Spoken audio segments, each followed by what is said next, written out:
आज हम देखेंगे प्रॉफिट एंड लॉस का 11वां भाग। इसमें हम दो अलग अलग मूल्यों की वस्तुओं का विक्रय मूल्य समान हो तो इस प्रकार के प्रश्नों में क्रय मूल्य कैसे निकाला जाता है ये हम सीखेंगे। जिसमें दो अलग अलग वस्तुएं दे रखी होंगी, उन्हें अलग अलग हानि या लाभ प्रतिशत पे बेचा जा रहा होगा और लेकिन दोनों ही कंडीशन में उनका विक्रय मूल्य जो है वो समान होगा। और ऐसे प्रश्नों को हम कैसे करेंगे ये हम कुछ प्रश्नों के माध्यम से सीखने की कोशिश करते हैं। एक व्यक्ति 480 रुपये में दो वस्तु खरीदता है। कॉस्ट प्राइस दे रखा है, 480 रुपये में दो वस्तु खरीदता है। पहली वस्तु को 15% की हानि पर और दूसरी वस्तु को 19% के लाभ पर बेचता है, जिससे दोनों वस्तुओं का विक्रय मूल्य समान हो जाता है। तो प्रत्येक वस्तु का क्रय मूल्य बताइए। देखिए, परीक्षा में या तो मुझसे पहली पूछेगा या तो दूसरी पूछेगा, लेकिन मैं तो यहाँ पे फिलहाल समझना चाहता हूँ, सीखना चाहता हूँ, इसलिए मैं यहाँ पे दोनों वस्तुओं पे ही बातें करूँगा। तो क्वेश्चन में क्या दे रखा है फिर से देखते हैं। आपके पास में एक व्यक्ति है, 480 रुपये लेके जाता है और 480 रुपये के बदले में वो दो वस्तु खरीदता है, यही बोला क्वेश्चन में।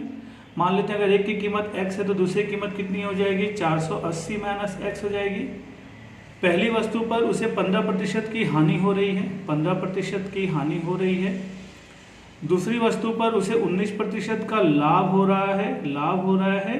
और एक क्वेश्चन ये कह रहा है कि दोनों वस्तुओं का विक्रय मूल्य जो है ये बराबर है। क्वेश्चन में जो दे रखा है वो दे रखा है कि विक्रय मूल्य जो है वो यहाँ पे बराबर है। तो देखिए, अगर हम यहाँ से करते हैं तो कहीं ना कहीं हम थोड़ा सा परेशानी में आएंगे क्वेश्चन में, एक्स वगैरह को बैलेंस करने के चक्कर में। तो हम इस क्वेश्चन को आसानी से अनुपात में बदल करके आसानी से क्वेश्चन को बना सकते हैं। मान लेते हैं कि दो अलग अलग वस्तुएं हैं, तो पहली वस्तु का कुछ ना कुछ मूल्य होगा, तो हम P1 लिखते हैं। P इसलिए लिखते हैं क्योंकि ब्याज वगैरह में हम प्रिंसिपल बोलते हैं मूलधन को, ठीक है, इसका जो भी है। और इसको जो सेकंड वाले को हम यहाँ पे P2 बोलते हैं। तो दो अलग अलग वस्तु हैं, पहले का मूल्य कितना है P1 है और दूसरे का मूल्य कितना है P2 है।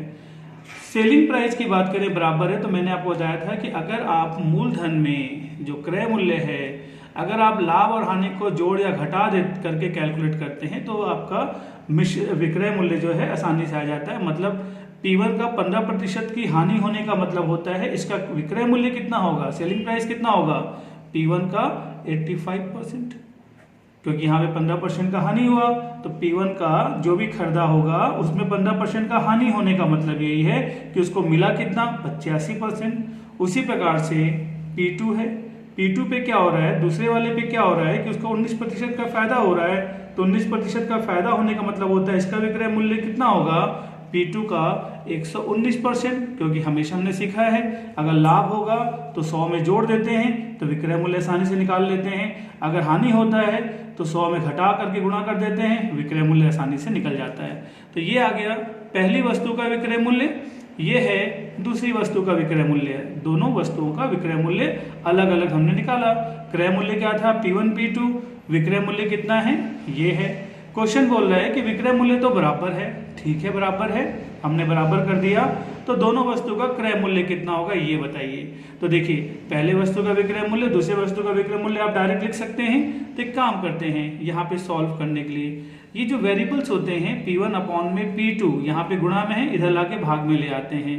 119 तो इधर पहले से ही था, 85 को यहाँ पे उसके नीचे आ जाएगा। जो यहाँ गुणा में होगा यहाँ भाग में होगा और जो यहाँ पे गुणा होगा वैसे का वैसे होगा। जब मैं इसको कैंसिल करूंगा तो ये कितना हो जाएगा, 17 के पहाड़े से 7 बार जाएगा, 17 के पहाड़े से 5 बार जाएगा। तो क्वेश्चन ये कह रहा है, इसको देख के हमें ये समझ में आ रहा है कि टोटल धन का 7 हिस्सा तो P1 के पास था, टोटल धन का 5 हिस्सा P2 के पास था। तो टोटल जो धन है हमारे पास में वो एक्चुअल में 12 हिस्सा है। उसको अपन क्या लिख सकते हैं, 12 हिस्सा है।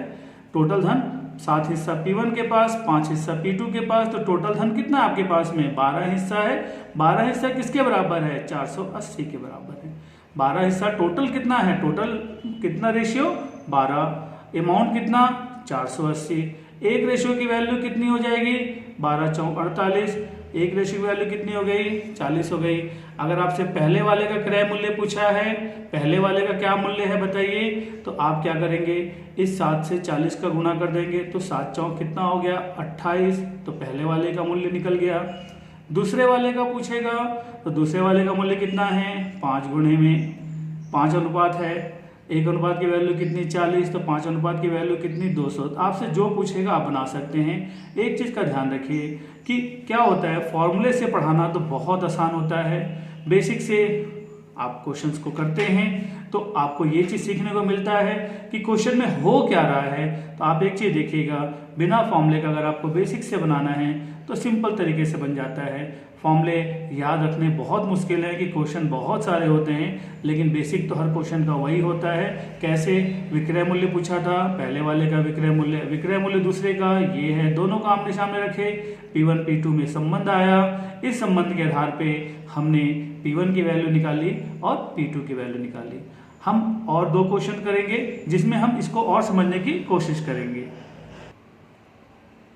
एक दुकानदार 960 रुपये में 2 वस्तु खरीदता है।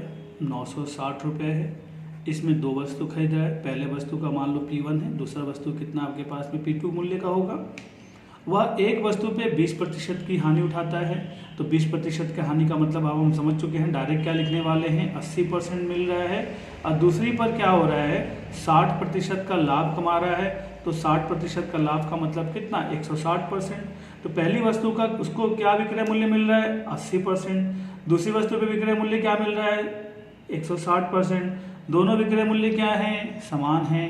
तो आप बिल्कुल सिंपल बनाइए, P1 का जो 80% होगा वही वैल्यू P2 का 160% के बराबर होगा। P1 अपॉन में P2 इज इक्वल टू क्या हो जाएगा 160, 80 इधर आके भाग में आ जाएगा, प्रतिशत से प्रतिशत तो फिलहाल कट जाएगा, 8 से गया ये, तो 2 रेशियो कितना हो गया 1। मतलब आपके पास जो भी राशि दे रखी है वो कितने हिस्से में बट रही है 3 हिस्से में बट रही है। 3 हिस्से की वैल्यू कितनी दे रखी है 3 रेशियो जो है आपके पास दे रखा है 960 के बराबर।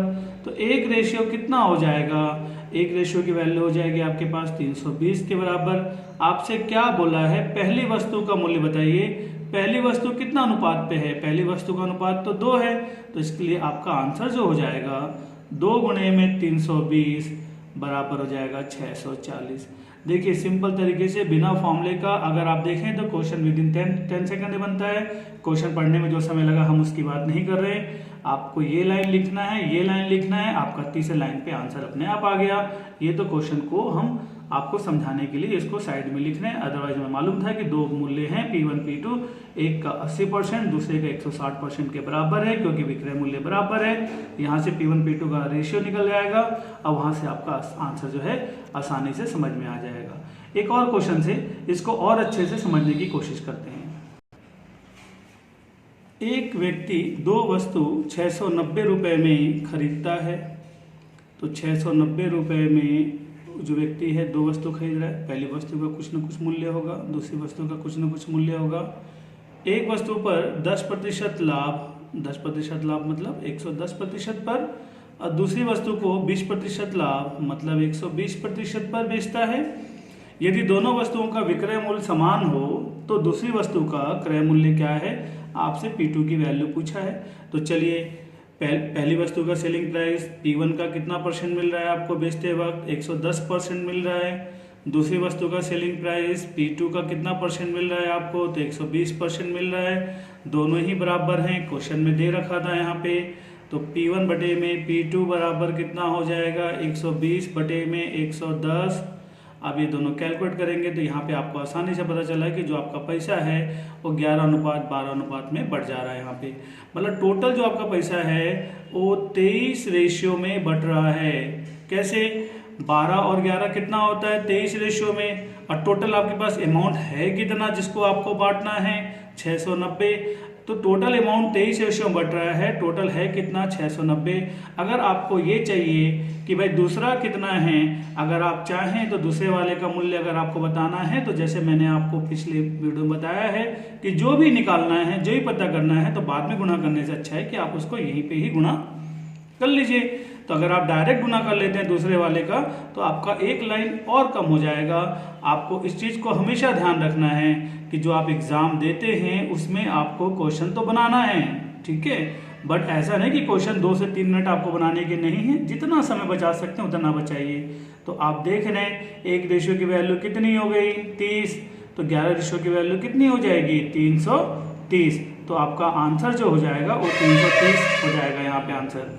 तो क्वेश्चन अगर हम देखें कि एक व्यक्ति 2 वस्तु को 690 रुपये में खरीदा था, एक पर 10% का लाभ कमा रहा था, दूसरे पे भी 20% का लाभ कमा रहा था, दोनों का विक्रय मूल्य भी बराबर है, तो आपको दूसरे वाले का निकालना है। आसानी से आपने इसको नीचे किया, ये वैल्यू यहाँ आ गई। कैलकुलेशन के बाद में जो अनुपात मिला आपको 12:11, मतलब आपका जो पैसा है टोटल मिला के कितना अनुपात में बढ़ा 23 अनुपात में। 23 अनुपात में कितना बढ़ रहा है 690 रुपये बढ़ रहा है। अगर 23 अनुपात में 690 रुपये बढ़ रहा है तो 1 अनुपात की वैल्यू कितनी 30। अगर 1 अनुपात 30 के बराबर है तो 11 अनुपात किसके बराबर हो जाएगा 330 के बराबर हो जाएगा।